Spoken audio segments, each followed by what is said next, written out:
जहां से महाभारत की कथा प्रारंभ हो रही है कि वृथा यदा मृधे कौरव संजयानां वीरेस्वथो वीरगतिं गतेषु वृकोदरा विक्तगदा विमर्श भृगनोरुदण्डे धृतराष्ट्रपुत्रे।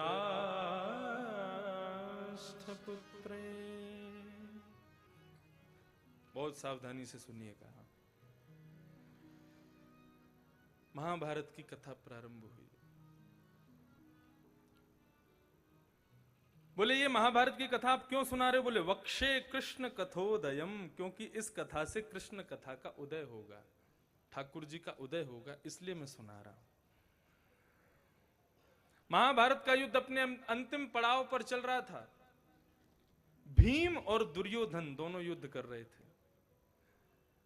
अब भीम घुमा घुमा करके अपनी गदा मारे दुर्योधन में, लेकिन कोई असर ही ना हो गए। उसने युद्ध करते करते जैसे अर्जुन की रथ की ओर देखा, श्रीनाथ जी बैठे हैं, मोर पंख लहरा रहा है। ठाकुर जी की ओर देखा, ठाकुर जी प्रेम से मुस्कुराए और बस इस प्रकार से इशारा किया, बोले कि जंघा में मार तो ही मरेगा। भीम ने एक बार तो संकोच किया कि यह धर्म युद्ध है, नाभि से नीचे प्रहार नहीं कर सकता। भगवान ने फिर दोबारा कहा, बोले कि अब ठाकुर जी जाने, इनका काम जाने, मैं तो मार ही देता हूं। उसने जैसे ही गदा घुमा करके जंघा पर मारी, जंघा टूटी है, दुर्योधन नीचे गिर पड़ा और महाभारत का युद्ध पांडव जीत गए। दाऊ दादा को जब यह बात पता चली कि भीम ने दुर्योधन की जंघा पर प्रहार किया, अब दुर्योधन है उनका चेला। दाऊ दादा तो तीर्थ यात्रा पर गए थे, बोले कि मैं रहूंगा तो मुझे पक्ष ही नहीं पता चलेगा मैं किस तरफ से लड़ूं। एक तरफ मेरा भाई है, एक तरफ मेरा चेला है।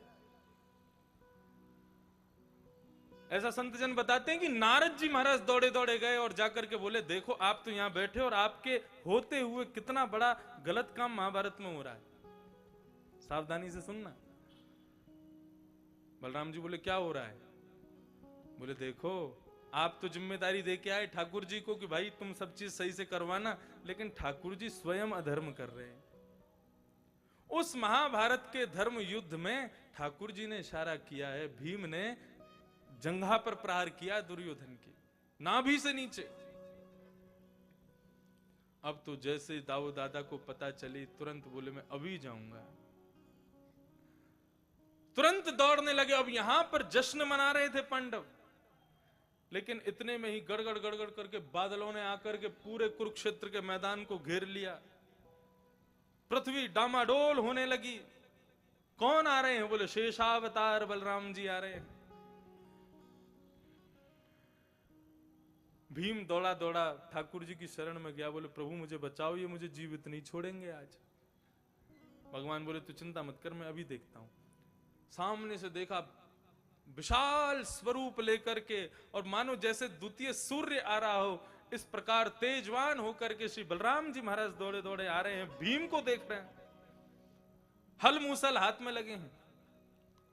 ठाकुर जी बोले कैसे रोकें कैसे रोकें कैसे रोकें, इनके हाथ में तो शस्त्र लगे और हमने शस्त्र उठाने की मना करी है कि मैं शस्त्र नहीं उठाऊंगा, अब कैसे करें, क्या करें? ठाकुर जी तुरंत मुस्कुराए, बोले मिल गई युक्ति। तुरंत दौड़े हैं रथ से कूद के। अब वहां से सामने से बलराम जी, यहां से ठाकुर जी। आकाश मार्ग में देवताओं ने ब्रह्मा जी के चरण पकड़ लिए, बोले पृथ्वी नष्ट होने वाली है। बोले क्यों? शेषनाग और नारायण दोनों में युद्ध होने वाला है। ब्रह्मा जी बोले वे योगेश्वर कृष्ण हैं, उनकी बुद्धि तत्व को तुम कभी नहीं समझ सकते, देखते रहो क्या होने वाला है। भगवान प्रहार करेंगे बलराम जी पर? हो ही नहीं सकता। बोले क्या करेंगे फिर? देखो इतनी तीव्र गति से वे आ रहे हैं, इतनी तीव्र, दोनों में टक्कर भी हो गई तो पृथ्वी समा जाएगी रसातल में। बोले देखते जाओ क्या होता है। ठाकुर जी दौड़ रहे हैं, लेकिन दाऊ दादा को ठाकुर जी नहीं भीम दिख रहा है।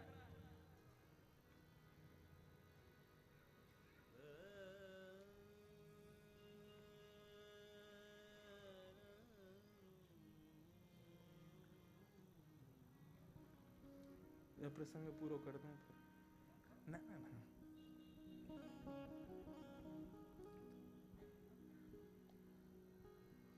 ठाकुर जी दौड़े,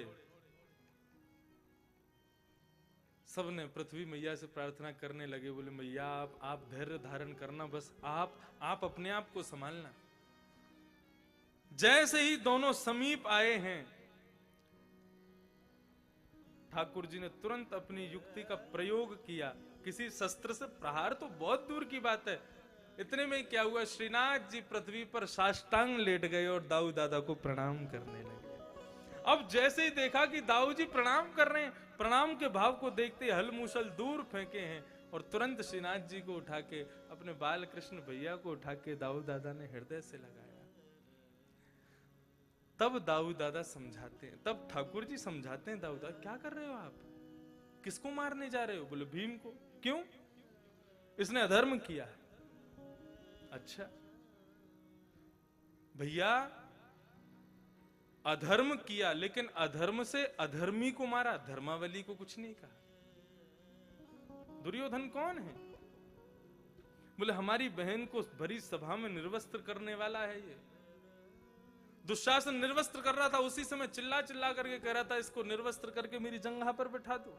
ये धर्म का कार्य है? ऐसे अधर्मी को मारने के लिए धर्म का प्रयोग नहीं है। ऐसे अधर्मी को मारने के लिए तो अधर्म ही धर्म है भैया, और मैंने उसी अधर्म से उसको मरवाया है।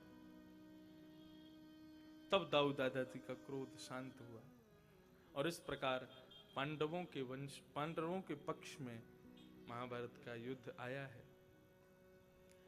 आगे का प्रसंग भी मैं अभी कहूं, हमारे पूज्य श्री संजीव कृष्ण ठाकुर जी महाराज को अभी प्रस्थान करना है, उनकी फ्लाइट है, तो बस 2 शब्दों में कुछ वे अपनी वाक पुष्पांजलि हम सबको आशीर्वाद के रूप में प्रदान कर दें, और तत्पश्चात फिर हम लोग आगे का क्रम भी जल्दी जल्दी फिर उसको श्रवण करेंगे। बोलो श्रीनाथ जी प्यारे की जय, श्री गिरधर लाल गोपाल की जय, श्री गोवर्धन नाथ की जय, श्री गिरधर लाल की जय।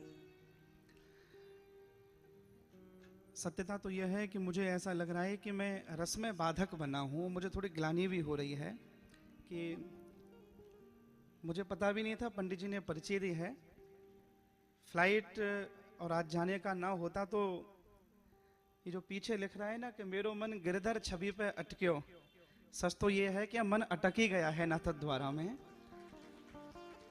तो मैं क्षमा चाहूँगा आप सब श्रोताओं से, और व्यासपीठ को मैं प्रणाम करता हूँ। मेरी बगल में विराज रहे दोनों महापुरुषों को प्रणाम। भागवत भास्कर परम पूज्य श्रद्धे श्री कृष्णचंद्र शास्त्री ठाकुर जी महाराज, आपके श्री चरणों में मैं प्रणाम करता हूँ, और अपनी मधुरमयी रसमयी वाणी से आप सबके हृदय को सुख पहुँचा रहे, आनंद पहुँचा रहे।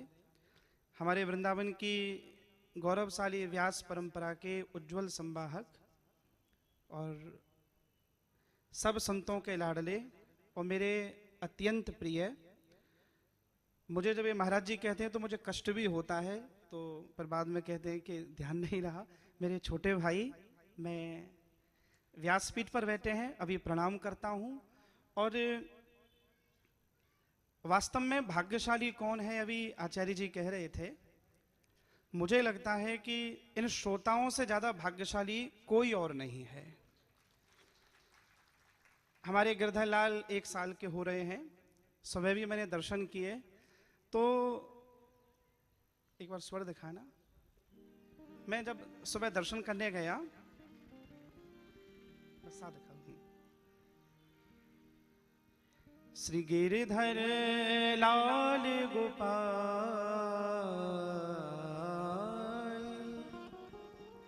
श्री गिरधर लाल गोपाल तो पे है गए हैं बलिहारी, तो पे है गए हैं बलिहारी। श्री गिरधर लाल गोपाल, श्री गिरधर गिरधर लाल गोपाल तो पे है गए हैं बलिहारी तो पे हो गए हैं बलिहारी। देखत ही सब सुधि बिसर गई देखत ही सब सुधि बिसर गई देखत ही सब सुधि बिसर गई देखत ही सब सुधि बिसर गई। मैं तो जाऊं बारी बारी मैं तो जाऊं बारी बारी तो पे है गए हैं बलिहारी तो पे। मैं सुबह भी दर्शन करने गया जब हमारे अनुज ठाकुर जी का श्रृंगार कर रहे थे और वास्तव में ही मेरे मन में एक भाव यहाँ पर उठ रहा है। ला ला ला ला लाड़ लड़ावे ला ला ला ला लाड़ लड़ावे। वास्तव में ये सुख तो हमें मिल रहा है, एक लाला दूसरे लाला को लाल लड़ा रहा है। ये क्षण हमारे लिए जो है ना वो निशब्द है, मुंह का स्वादनवत। तो हम तो प्रभु से यही कह रहे हैं ला ला ला ला लाड़ लड़ावे ला ला लाड़ लड़ावे। और श्रीनाथ प्रभु से ये भाव सब हम हमारे भाई के लिए आचार्य इंद्रेश उपाध्याय जी के लिए बोले। इन दोनों की बलिहारी इन दोनों की बलिहारी। ये लाइन सब बोले इन दोनों की बलिहारी इन दोनों की बलिहारी हम है गए हैं बलिहारी हम है गए हैं बलिहारी। श्री गिरधर लाल गोपाल श्री गिरधर लाल गोपाल हम है गए हैं बलिहारी हम हो गए हैं बलिहारी। हमारे गिरधर लाल गोपाल को भी 1 वर्ष के होने की बधाई। तो चिरजीव है यह जोड़ी प्यारी नित्य निरंतर खेले। हमारे वो लाल भी चिरंजीवी रहे और व्यासपीठ पर बैठे हुए हमारे ब्रज के लाल भी चिरंजीवी हों। मैं यह कहकर मेरी भाव पुष्पांजलि श्रीमद् भागवत प्रभु को प्रणाम करता हूँ। पुनः इस आयोजन की सबको बधाई और ये श्रृंखला अनवरत ऐसे ही आगे बढ़ती रहे।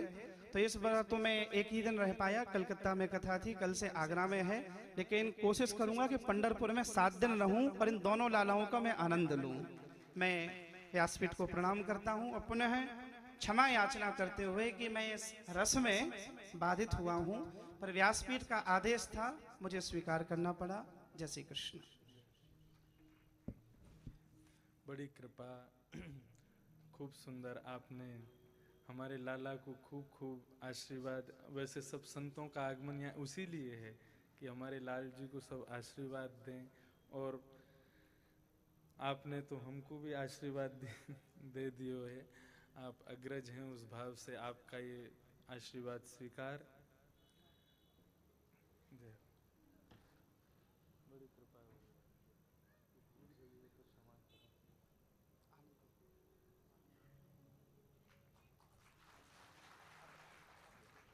मैं वो अपने लाल को भी चित्र घर भिजवाऊंगा। ठीक है, जैसे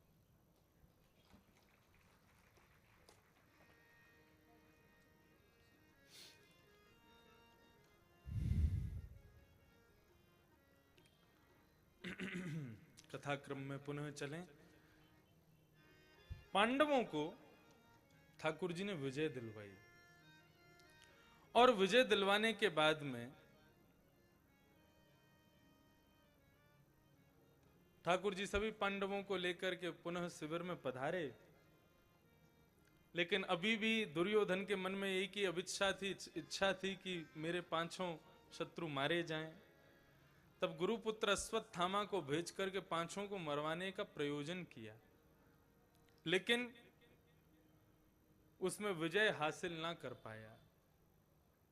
द्रौपदी के 5 पुत्रों को उसने मार दिया।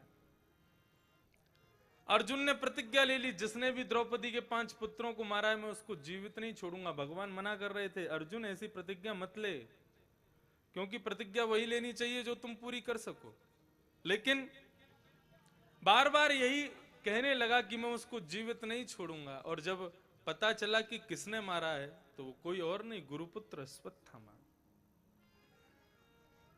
अश्वत्थामा के केश पकड़ करके द्रौपदी के सामने बिठा दिया और अर्जुन तलवार को पहनाने लगा, बोले कि आज इसको जीवित नहीं छोड़ूंगा मैं।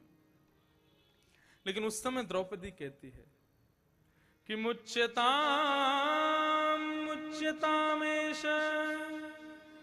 ब्राह्मणो नितराम गुरु, ब्राह्मणो नितराम गुरु। अर्जुन इसको मत मारो, ये ब्राह्मण है और ब्राह्मण तो जन्म से ही गुरु होता है, इसको मत मारो अर्जुन। द्रौपदी के इस भाव को सुनकर के किसी पर कोई प्रभाव पड़ा इस बात की मुझे बिल्कुल भी पता नहीं है, लेकिन यहां पर एक भाव जो लिखा है, निरीक्ष कृष्णाप कृतम गुरु सुतम बामस स्वभावा कृपया नाम च, भगवान को बड़ी प्रसन्नता हुई। क्यों? क्योंकि द्रौपदी के हृदय में दया का भाव आया है। अरे अपने बालकों को जरा सा कुछ डांट फटकार देने वाले को भी मां छोड़ती नहीं है, लेकिन अपने बालक को जान से मार देने वाले को द्रौपदी के लिए छोड़ दो, मुच्यताम, इसको छोड़ दो। भगवान ने सोचा मैं क्या दूं द्रौपदी को। तब ठाकुर जी ने कहा कि भाई संसार में मुझसे भी बड़ा यदि कोई है तो मेरा नाम है, तो मैं अपना नाम द्रौपदी को देता हूं। निरीक्ष कृष्णा, भगवान का नाम कृष्ण है, द्रौपदी का नाम कृष्णा है। कृष्ण कितने लोगों का नाम है? कृष्णम नारायणं वंदे, कृष्णं वंदे व्रजप्रियम्, कृष्णं द्वैपायनं वंदे, कृष्णं वंदे प्रथासुतम्। श्लोक तो सबको याद है, लेकिन यहां पर 4 लोगों का नाम कृष्ण बताया। पहला कृष्ण कौन है? कृष्णम नारायणम वंदे। कृष्ण कौन है? साक्षात नारायण का नाम कृष्ण है। और कृष्णम वंदे व्रजप्रियम, नंद नंदन के जो पुत्र हैं, नंद यशोदा के जो पुत्र हैं, ब्रज के जो प्रिय हैं, ऐसे उनका नाम भी कृष्ण है।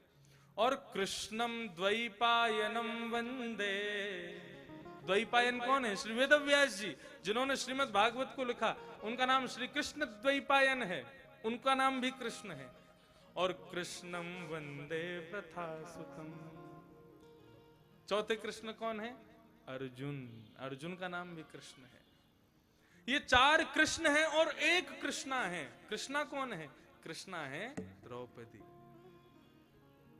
जो लोग महामंत्र में हरे कृष्णा बोलते हैं ना, वो वास्तव में कृष्णा के भाव से द्रौपदी का यजन कर रहे हैं। हरे कृष्ण कृष्ण कृष्ण। देखो अकार और इकार, अ और ई, ये जिस शब्द के अंत में आवे तो वो शब्द 90% स्त्रीलिंग हो जाता है। जितनी भी माताएं बैठी हैं, सबके नाम यदि आप पूछोगे तो अंत में या तो आई होगा या ए होगा। इसका मतलब क्या है? अकार और इकार का जो अंत होता है वो फिर स्त्रीलिंग शब्द माना जाता है। कृष्ण बोलोगे तो ठाकुर जी, और उसमें अकार लगा दिया कृष्णा, सोई वो तो द्रौपदी बन जाएगी। लोग हरे कृष्णा कृष्णा कृष्णा हरे हरे, हरे राम राम राम हरे हरे। फिर जब वैकुंठ जाएंगे तो वहां द्रौपदी मिलेगी, आपने मेरा बड़ा यजन किया भैया, स्वागत। बोले हमने तुमको नहीं, हमने तो ठाकुर जी को। बोले नहीं, तुमने कृष्णा बोला, मैं हूं कृष्णा। ठाकुर जी कृष्ण हैं, कृष्णा नहीं है। भगवान ने निरीक्ष कृष्णापकृतम गुरो सुतम वामस्व भावा कृपयान नाम च। ठाकुर जी ने उसको अपना नाम दे दिया। बंधुओं, मैं इस भाव को बड़े भाव से कहता हूं और मुझे बहुत अच्छा लगता है, इसलिए आप भी समझो इस भाव को। ये 5 पांडव हम सबके भीतर हैं। ये महाभारत कोई अलग से एक युद्ध हुआ हस्तिनापुर में, ऐसा नहीं है। हम सबके जीवन में एक ना एक महाभारत सबके जीवन में चल रही है। मेरे भी चल रही है, आपके भी चल रही है, सबके जीवन में महाभारत है। हमारे 5 पांडव कौन है? धर्म युधिष्ठिर। हमारे भीतर जो धर्म है वही युधिष्ठिर है। युधिष्ठिर कौन है? धर्म सम्राट युधिष्ठिर। भीम कौन है? बल। हमारे भीतर जो भी बल है वही भीम है। अर्जुन कौन है? अर्जुन है मन।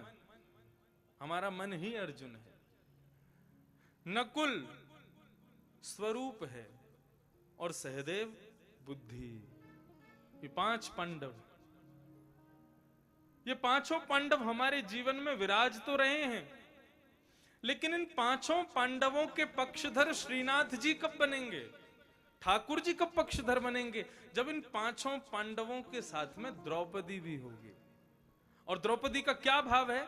बोले 5 पांडव तो हैं धर्म, बल, मन, स्वरूप और बुद्धि, लेकिन इनके साथ में यदि दया नहीं होगी तो इन 5 के रक्षा के लिए ठाकुर जी कभी सारथी नहीं बनेंगे। इन 5 के संग संग यदि दया भी हमारे भीतर है तो हमारे रथ के सारथी श्री जी बाबा बन जाएंगे।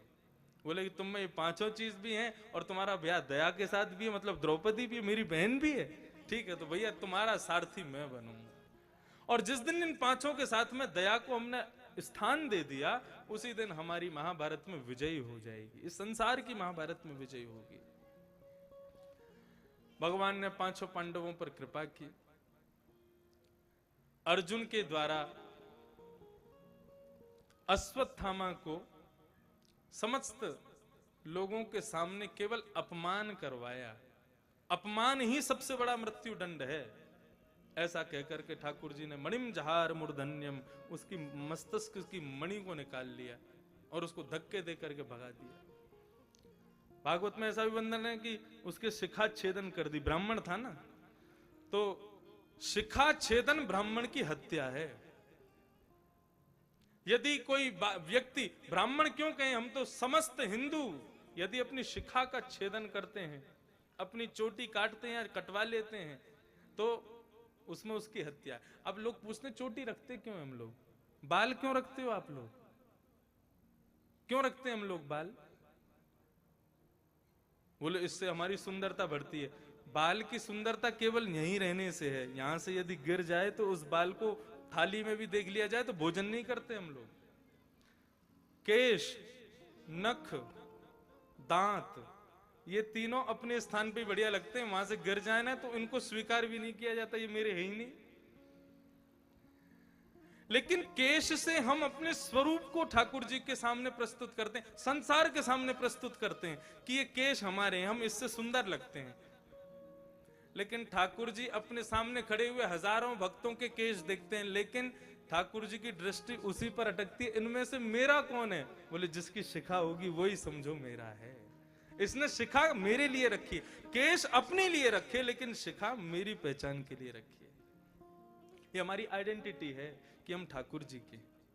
लोग कहते हैं कि आप धोती पहन के क्यों रहते हो, आप बगलबंदी में क्यों रहते हो, आप तिलक ही क्यों लगाते हो, आप शिखाई क्यों रखते हो, क्यों? आप चाहो तो साधारण वस्त्रों में भी तो रह सकते हो। भैया, ब्याह करने के बाद में बहू माथे में सिंदूर लगाएगी ही, गले में मंगलसूत्र पहनेगी ही। ब्याह से पहले ही कितना भी उसने जीन्स वगैरह पहनी हो, लेकिन ब्याह के बाद एक दिन के लिए ही सही वो साड़ी पहनेगी। क्यों? क्योंकि वो सबको पता चल जाए कि ये सौभाग्यवती नारी है, इसका ब्याह हो चुका है।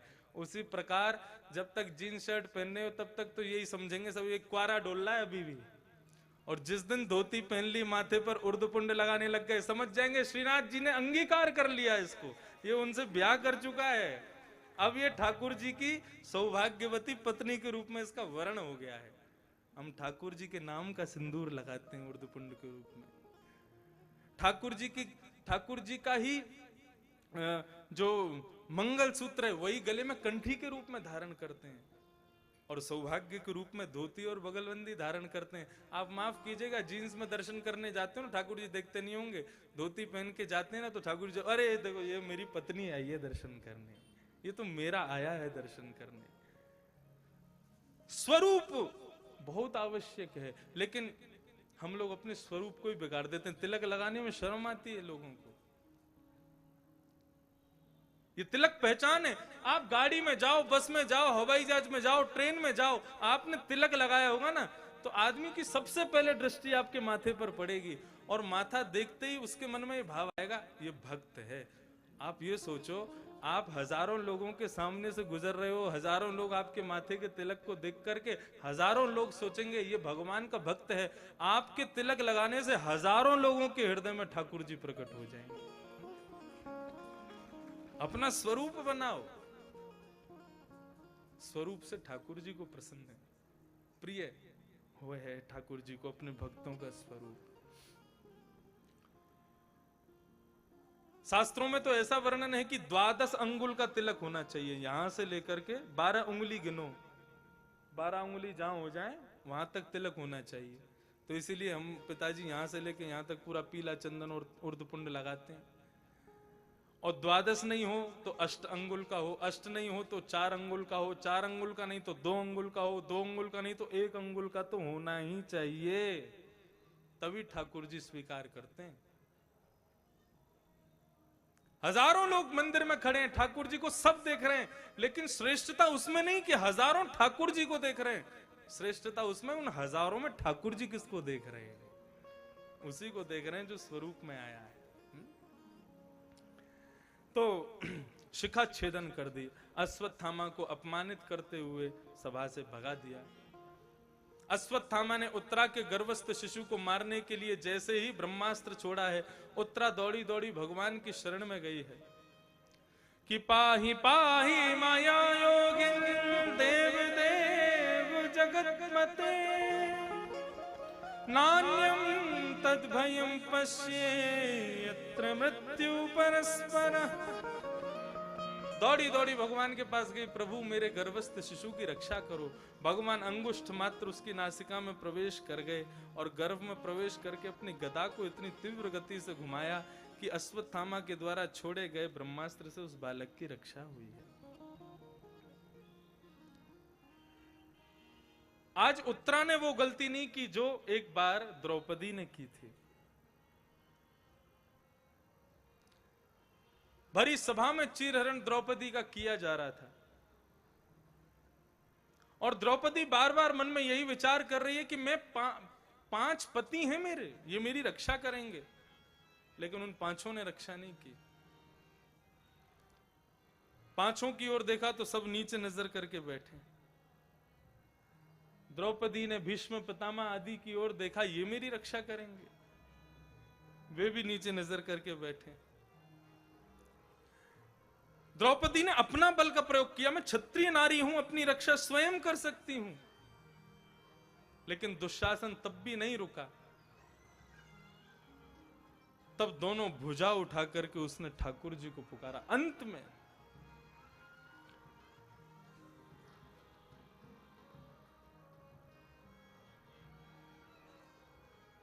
ठाकुर जी को पुकारा है।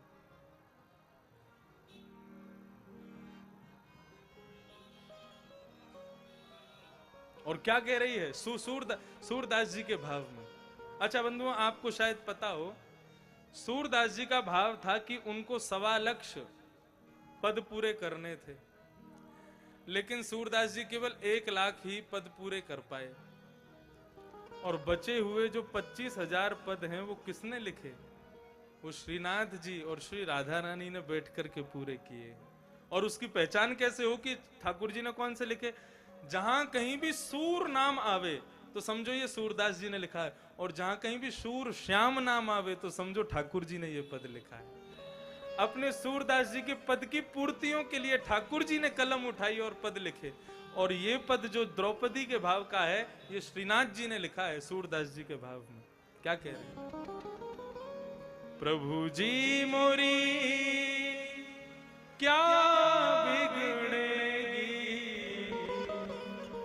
जाएगी लाज तुम्हारी जाएगी लाज तुम्हारी। प्रभु मेरा क्या बिगड़ेगा, मैं तो आज निर्वस्त्र हो जाऊंगी। कल को कोई पूछेगा कि भाई पांडवों की सभा में कौन निर्वस्त्र हुआ, तो सब कहेंगे योगेश्वर कृष्ण की बहन द्रौपदी निर्वस्त्र हुई थी। सब आपको कोसेंगे प्रभु, और मेरी लाज भली चली जाए लेकिन मेरे भैया की लाज जावे, ये मैं कदापि सहन नहीं करूंगी। आप आइए मेरी रक्षा करो प्रभु। मानो भगवान ने ऊपर से पूछा हो कौन तुझे निर्वस्त्र कर रहा है, मुझे बता।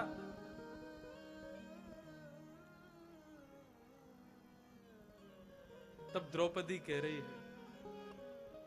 मोपति पांच के तुम पति, सो पति काहे बिसारी। भीष्म द्रोण और कर्ण दुशासन, भीष्म द्रोण और कर्ण दुशासन, इन मोरी लाज बिगाड़ी। प्रभु जी मोरी क्या बिगड़ेगी, जाएगी लाज तुम्हारी। और यही गाते गाते अंत में क्या कहती है, सूर श्याम पाछे पछतइयो। सूर श्याम कौन लिख रहे हैं? ठाकुर जी लिख रहे हैं। सूर श्याम पाछे पछतइयो, जब मुहे देख उघारी। हे कन्हैया बाद में पछताना नहीं, मुझे उघारी देख करके। मैं निर्वस्त्र हो जाऊं ठाकुर जी, उससे पहले आकर के मेरी लाज बचाओ। हे भैया मेरी लाज बचाओ। जैसे ये बात कही कि बाद में पछताना नहीं, ठाकुर जी के हृदय में घबराहट शुरू हो गई, कहीं ऐसा दृश्य मुझे देखना ना पड़ जाए। और उसके आर्तनाद को सुन लिया श्रीनाथ जी ने, और जैसे ही दुशासन साड़ी खींचने लगा है, ठाकुर जी वशन रूप भय श्याम, वस्त्र बन के प्रकट हो गए ठाकुर जी। और दुशासन की भुजा थकित भई, खींच खींच के थक गया, लेकिन कोई निर्वस्त्र नहीं कर पाया द्रौपदी को। जाएगी लाज तुम्हारी। बंधुओं एक बात कहूं, समर्पण किसे कहते हैं? प्रभु मैं आपका हूं, प्रभु आप मेरे हो, ये समर्पण नहीं है। समर्पण कहते किसको है? महाभारत का युद्ध सुनिश्चित हुआ, उस समय समर्पण का सबसे बड़ा भाव यदि किसी ने प्रस्तुत किया तो वो है अर्जुन। दुर्योधन और अर्जुन दोनों भगवान के पास गए मदद मांगने के लिए महाभारत युद्ध में। समर्पण किसे कहते हैं? सावधानी से सुनिएगा। भगवान ने कहा देखो भाई महाभारत का युद्ध हो रहा है, मैं शस्त्र नहीं उठाऊंगा हाथ में। दुर्योधन कहता आप शस्त्र नहीं उठाओगे तो फिर क्या सहायता कर सकते हो? बोले इतना कर सकता हूं कि मैं अपनी सेना दे दूंगा, मैं भी रहूंगा लेकिन मैं शस्त्र नहीं उठाऊंगा। दुर्योधन बोला तो आप मुझे अपनी सेना दे दो और आप पांडवों के पक्ष में चले जाओ। भगवान ने पूछा पक्का? हम तो तुम्हारे पक्ष में आना चाह रहे थे। बोले अब प्रभु ठीक है, पांडवों पे भी कृपा कर दो, आप उन्हीं के पास ही चले जाओ। वो ठीक है, और दुर्योधन चला गया। अर्जुन से भगवान कहते हैं फंस गया अकेला, अब क्या करेगा तू? मैं तो शस्त्र उठाऊंगा नहीं, मैंने तो प्रतिज्ञा ली है, प्रतिज्ञाबद्ध हूं मैं। बढ़िया उसी सेना को मांग लेता, वैसे ही तुम लोग इतने कम हो, सेना ले जाते तो कम से कम थोड़ा बहुत तो लड़ पाते इन पांडवों, इन कौरवों से। अर्जुन कहने लगा शायद प्रभु आपको कोई गलत सूचना मिल गई है। भगवान बोले क्या महाभारत युद्ध की? बोले नहीं, युद्ध की सूचना तो गलत है, लेकिन मैं किस प्रयोजन से आया हूं वो सूचना आपको गलत मिली है। भगवान बोले हाँ तुम मदद मांगने आए हो। बोले अरे प्रभु मदद में क्या, मैं आपसे क्या मांगूं, आपको क्या मांगूं? आपसे कुछ मांगना ये मेरा स्वभाव नहीं है, आपको मांगना इतनी मेरी काबिलियत नहीं है। मैं आपको संभाल नहीं सकता प्रभु। सुबह उठो पहले स्वयं नहाओ फिर तुमको नवाओ, भोजन सिद्ध करो पहले तुमको खवाओ भूखे पेट और फिर खुद खाओ, है? पहले तुमको सुवाओ फिर खुद सो। इतना मुझसे नहीं होता प्रभु। आपको रखने की काबिलियत मेरे पास नहीं, आपसे मांगने की इच्छा मेरे पास नहीं। भगवान बोले तो फिर काय को आया तू मेरे पास? भगवान के चरण पकड़ता है अर्जुन और पूर्ण शरणागत से कहता है मैं तो खुद को आपको देने आया हूं प्रभु। महाभारत युद्ध में आप मुझे चलाओ, मुझे क्या करना है मुझे नहीं पता प्रभु। इसे कहते हैं पूर्ण शरणागति। भक्ति का, शरणागति का भाव ही यही है, भगवान आप मेरे हो ना। ये भाव कभी मत कहना मैं आपका हूं, जहां ले चलोगे वहीं मैं चलूंगा, जहां नाथ रख दोगे वहीं मैं रहूंगा।